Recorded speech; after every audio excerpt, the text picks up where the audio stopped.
नमस्कार, स्वागत आहे सर्वांचं आपल्या यूट्यूब चॅनलवरती। महाराष्ट्रातील शेतकऱ्यांसाठी अतिशय आनंदाची बातमी। अर्थसंकल्पीय अधिवेशनादरम्यान नमो शेतकरी महासन्मान निधी योजना व पीएम किसान योजनेसंदर्भात अतिशय महत्त्वाची माहिती देण्यात आलेली आहे। त्यामुळे ही व्हिडिओ महत्त्वाची असणार आहे, शेवटपर्यंत पाहणं देखील गरजेचं आहे। त्यासोबतच तुम्ही आपल्या चॅनलवर पहिल्यांदा असाल आणि पहिल्यांदा व्हिडिओ पाहत असाल तर नक्की चॅनलला सबस्क्राइब करून ठेवा, जेणेकरून पीएम किसान योजना असो, नमो शेतकरी योजना असो किंवा कृषी विभागाच्या वेगवेगळ्या योजना, मग त्यामध्ये पीक विमा 2025-26च्या अपडेट सर्वांची माहिती तुम्हाला पाहण्यास मिळेल। सुरुवात करूया व्हिडिओला आणि जाणून घेऊया अर्थसंकल्पीय अधिवेशनादरम्यान पीएम किसान व नमो शेतकरी महासन्मान निधी योजनेसंदर्भात देण्यात आलेली अतिशय महत्त्वाची माहिती। पहा, कृषी मंत्र्यांच्या माध्यमातून मोठी घोषणा करण्यात आलेली आहे।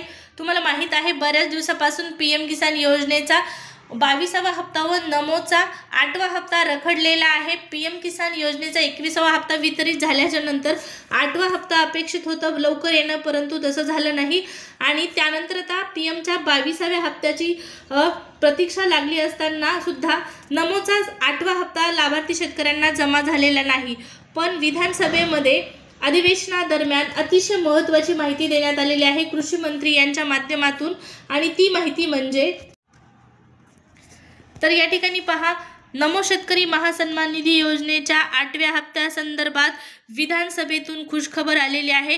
कृषी मंत्र्यांनी घोषणा केलेली आहे आणि या घोषणेमध्ये त्यांनी गोपीनाथ मुंडे शेतकरी सानुग्रह अनुदान योजना अंतर्गत 3 वर्षात एकूण 374.92 कोटीचे अनुदान देण्यात आलेले असून पीएम किसान योजनेत 1.19 कोटी लाभार्थी असून 21व्या हप्त्यापर्यंतचे सुमारे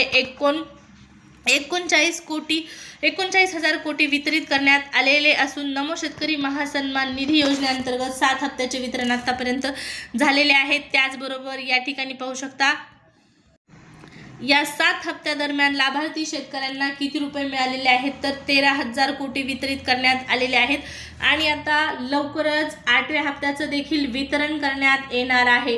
दत्तात्रय भरणे यांनी ही माहिती दिलेली आहे। विधानसभेमध्ये अर्थसंकल्प आज सादर केला जाणार आहे, बजेट सादर केलं जाणार आहे आणि या बजेटमध्ये कृषी विभागाच्या वेगवेगळ्या योजनांसंदर्भात, नमो शेतकरी योजनेसंदर्भात जी काही महत्त्वाची माहिती देण्यात येईल ती तुमच्यापर्यंत पोहोचवण्याचा प्रयत्न नक्कीच केला जाणार आहे। त्याचबरोबर योजनेमधील काही बदल झाला, अनुदान वाढी संदर्भात काही निर्णय घेण्यात आले तर तेही पोहोचवण्यासाठी तुमच्यापर्यंत चॅनलला सबस्क्राइब करणं गरजेचं आहे। आता नमोच्या 8व्या हप्त्याची काळजी मिटलेली आहे। पहा, बऱ्याच शेतकरी बांधवांना प्रश्न उपस्थित झालेला होता, शंका निर्माण झालेली होती की नमो शेतकरी महासन्मान निधी योजना नेमकी चालू आहे की बंद आहे, कारण कुणीच या संदर्भात अपडेट देत नव्हतं। त्यामुळे नक्कीच साहजिकच आहे लाभार्थ्यांच्या मनामध्ये प्रश्न उपस्थित होणं की योजना चालू आहे का बंद आहे। तर आता योजना सुरू आहे आणि 8वा हप्ता लवकरच तुमच्या खात्यामध्ये जमा करण्यात येणार असल्याची माहिती कृषी मंत्र्यांच्या माध्यमातून देण्यात आलेली आहे। अतिशय मोठा निर्णय आहे हा।